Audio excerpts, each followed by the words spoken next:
kaos bola eksklusif merchandise Starting 11. Order sekarang, klik link di deskripsi. When they're down, when they are terrified, are willing to win. Grimaldo's free kick. Oh, it's brilliant! So easy. Just strode up to it and nonchalantly lifted it over the wall and beyond goalkeeper Schlager, and Salzburg in all kinds of trouble here. Setelah puas menikmati waktu santai karena lolos tanpa melewati babak playoff, pasukan Bayer Leverkusen akan menghadapi Bayern Munchen di babak 16 besar Liga Champions. Menariknya, dua klub ini sama-sama dari Bundesliga. Tentu saja bila melihat ke belakang, Die Roten lebih diunggulkan ketimbang Die Workself. Sebab di kancah domestik, Bayern Munchen lebih sering menang daripada kalah ketika bertemu Leverkusen. Namun itu di kompetisi domestik. Di ranah Eropa ceritanya bisa jadi lain. Apalagi Bayern Munchen di Liga Champions musim ini dalam performa yang kurang bagus. Karena tim ini harus melewati playoff dan menundukkan Celtic dulu baru bisa lolos ke fase selanjutnya. Jadi, mungkinkah Bayer Leverkusen akan memanfaatkan itu untuk menumpas perlawanan rivalnya itu di 16 besar Liga Champions? Atau justru kekalahanlah yang lagi-lagi bakal menimpa Die Workself? Sebelum membahasnya, yuk subscribe dan nyalakan notifikasinya agar tak ketinggalan video terbaru dari Starting 11 Story. Pertemuan antara Bayern Munchen dan Bayer Leverkusen sudah sering terjadi di Bundesliga. Dua tim ini sudah bertarung sebanyak 33 kali. Dari banyaknya laga itu, Bayern Munchen masih unggul di atas Bayer Leverkusen. Uniknya, head-to-head keduanya diawali dengan hasil imbang.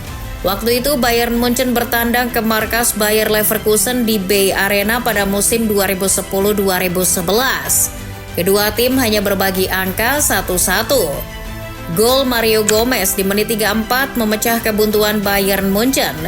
Gol tercipta lewat assist dari Bastian Schweinsteiger, lalu disundul masuk oleh Mario Gomez. Lalu dibalas dengan gol penalti oleh Arturo Vidal di menit 45. Dominasi Bayern Munchen atas Bayer Leverkusen memang kuat setelah momen pertemuan pertama. Leverkusen sering kena bantai Bayern Munchen. Die Roten menang 17 kali dari Die Workself, sementara Leverkusen baru menang 8 kali dan imbang 8 kali. Yang paling mengesankan ketika Munchen membantai Leverkusen 4-0 dalam laga lanjutan Bundesliga pada 1 Oktober 2022. Di mana Gerardo Seoane langsung dipecat dan digantikan Xabi Alonso. Tetapi bila melihat 6 pertandingan terakhir, ada tren kebangkitan Bayer Leverkusen. Klub yang berdiri sejak tahun 1904 itu belakangan cukup impresif.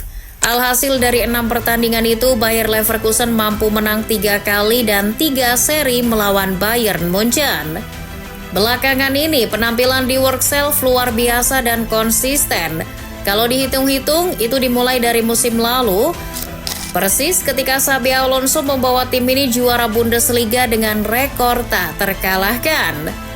Kala itu Leverkusen bisa unggul jauh dari Bayern Munchen yang duduk di posisi ketiga. Musim ini pun sebetulnya Bayer Leverkusen bukan lawan yang mudah bagi pasukan Vincent Kompany. Lihat saja, misalnya di 16 besar di DFB Pokal. Skuad asuhan Vincent Kompany harus gugur setelah tunduk melawan Bayer Leverkusen. Sementara di Bundesliga musim ini, Die Roten tak sekalipun sanggup mengalahkan pasukan Xabi Alonso. Terakhir, mereka ditahan imbang 0-0. Pertemuan Vincent Kompany dan Xabi Alonso akan berlanjut ke kompetisi kelas Wahid di Eropa. Vincent sangat diuntungkan melatih Bayern Munchen. Sejak jadi pelatih Bayern Munchen pada 1 Juli 2024, Vincent tak perlu berdarah-darah membawa tim melaju ke kompetisi Eropa seperti yang dilakukan Xabi Alonso. Sebab Munchen finish di posisi ketiga klasemen Bundesliga, yang akhirnya Vincent bisa mendapatkan pengalaman serunya bertanding di Liga Champions. Sementara Xabi Alonso harus melalui proses yang panjang nan berat. Xabi dituntut membawa perubahan untuk Bayer Leverkusen, setelah sebelumnya saat dilatih Gerardo Seoane, Leverkusen mengalami penurunan performa. Untungnya di tangan Xabi, performa Leverkusen meningkat, hingga pada akhirnya Leverkusen finish di posisi 6 klasemen Bundesliga pada musim 2022-2023. Berkat capaian itu, Leverkusen berhak berkompetisi di Liga Eropa musim berikutnya. Secara mengejutkan, Leverkusen berhasil melangkah ke final. Sayangnya di partai final kalah dari Atalanta. Leverkusen bahkan dibantai 3-0 oleh wakil dari Italia itu. Setelah kalah di final melawan Atalanta, juga menjuarai Bundesliga, Xabi boleh dibilang lebih matang menghadapi kompetisi Eropa. Terbukti musim ini Leverkusen yang bermain di Liga Champions menembus 16 besar tanpa perlu melakoni babak playoff. Sementara Vincent Kompany tampak masih gugup menghadapi kerasnya kompetisi Eropa. Bayern Munchen harus lewat fase playoff dulu untuk bisa mencapai fase 16 besar. Sebab di fase Liga di Rotten hanya duduk di posisi 12. Boleh dibilang klub asuhan Vincent Kompany di Liga Champions tak sesangar di Liga domestik. Raksasa Jerman itu mengalami statistik yang kurang positif sepanjang Liga Champions berjalan. Di Rotten bahkan harus menelan kekalahan memalukan 3 kali. 2 diantaranya bahkan menghadapi tim yang seharusnya bisa dikalahkan. Bayern sudah kalah dari Aston Villa di pertandingan kedua.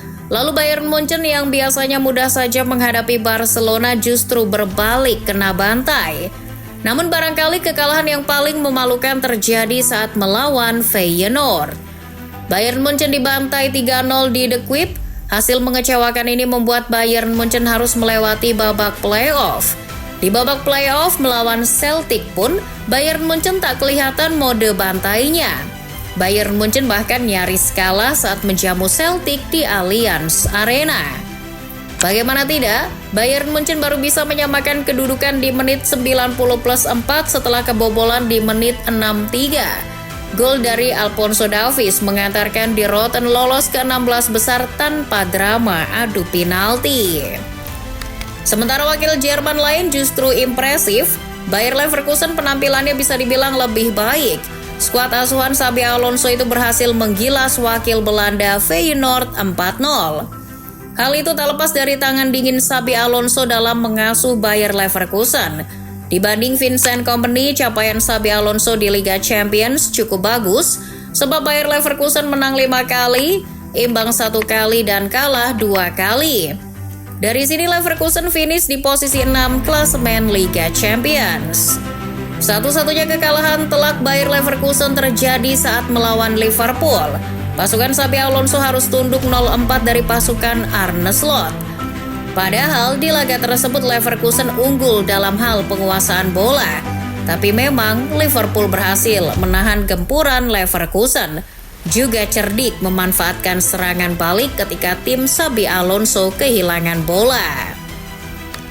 Yang menarik, pelatih dari kedua tim punya sejarah yang hampir sama, di mana Xabi Alonso dan Vincent Kompany termasuk murid dari Pep Guardiola sewaktu masih aktif jadi pemain. Xabi Alonso jadi murid Pep saat di Bayern Munchen.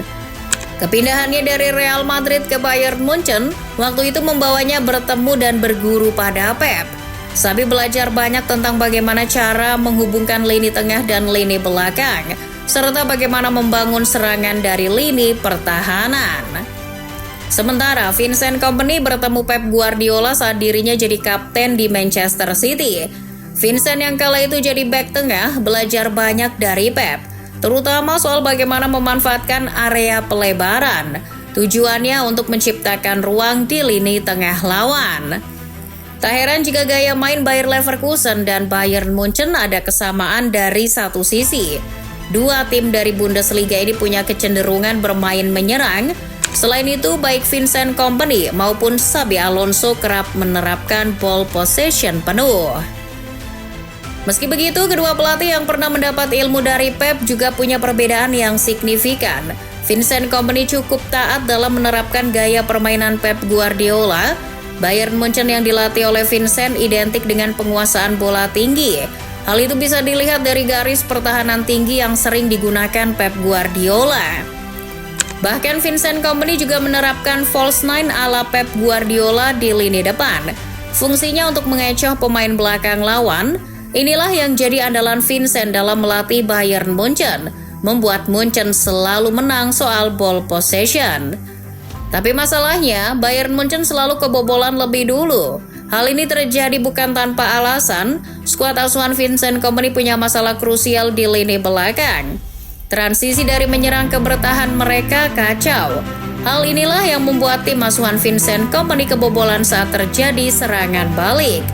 Lihat saja ketika melawan Feyenoord, saat mendapat serangan balik di laga itu, para pemain belakang Bayern Munchen kocar-kacir. Akibatnya terjadi disorganisasi yang itu dapat dimanfaatkan oleh lawan. Sementara Xabi Alonso agak sedikit berbeda. Memang Xabi Alonso juga menerapkan gaya menyerang, tapi lebih teknis. Pelatih asal Spanyol itu bermain lebih efisien dan cepat. Ketika memegang bola, Xabi menginstruksikan pemainnya agar membentuk kerjasama dengan antar 1, 2, atau 3 pemain. Namun, Xabi tidak meminta pemain banyak menguasai bola. Sebaliknya, ia juga meminta para pemain untuk lebih cepat mengirim bola ke depan. Kami harus mencari penyerang kami dan kami tahu seberapa banyak kualitas yang kami miliki di depan. Lalu ketika para pemain asuhan Xabi Alonso kehilangan bola, mereka akan melakukan pressing ketat. Para pemain tengah Bayer Leverkusen juga akan mundur untuk membantu lini pertahanan. Dari sinilah Leverkusen membangun pertahanan yang solid saat terjadi serangan balik lawan. Lalu, bagaimana laga Bayern Munchen melawan Bayer Leverkusen di Liga Champions? Nah, musim ini akan terjadi untuk pertama kalinya. Berkaca dari pertandingan sebelumnya, taktik yang akan digunakan oleh Bayern Munchen dan Leverkusen takkan jauh berbeda. Bayern Munchen akan tetap berusaha menguasai bola. Pelatih asal Belgia itu akan menggunakan formasi 4-2-3-1. Bayern Munchen akan mengandalkan Harry Kane dan Jamal Musiala di sektor depan. Kedua pemain ini tentu akan bermain lebih cair. Tak jarang Vincent menjadikan Jamal Musiala sebagai false nine untuk memecah fokus pemain Bayer Leverkusen. Sementara Leverkusen akan disiplin dan waspada terhadap gerak-gerik pemain Bayern Munchen, sambil menunggu momen yang tepat untuk melakukan serangan balik. Kemungkinan Xabi Alonso akan menggunakan formasi 4-4-2 saat melawan Bayern Munchen sebagaimana di Bundesliga kemarin. Xabi Alonso tentu saja akan mengandalkan Granit Xhaka yang piawai mengatur ritme permainan Bayern Munchen. Dengan 4 pemain di lini tengah, tujuannya untuk mematahkan ball possession Bayern Munchen. Taktik Xabi Alonso sekaligus untuk menghentikan pergerakan Musiala. Selain itu, Xabi juga mengandalkan Florian Wirtz yang cerdik dalam menemukan ruang kosong. Menurut Fotmob, Bayern Munchen lebih diunggulkan di pertandingan nanti dengan persentase 55%. Sementara kemungkinan di Workself mengalahkan Bayern Munchen ada di angka 33%. Tapi, yang namanya sepak bola, semua tidak pasti dan penuh kejutan. Bukan begitu, football lovers?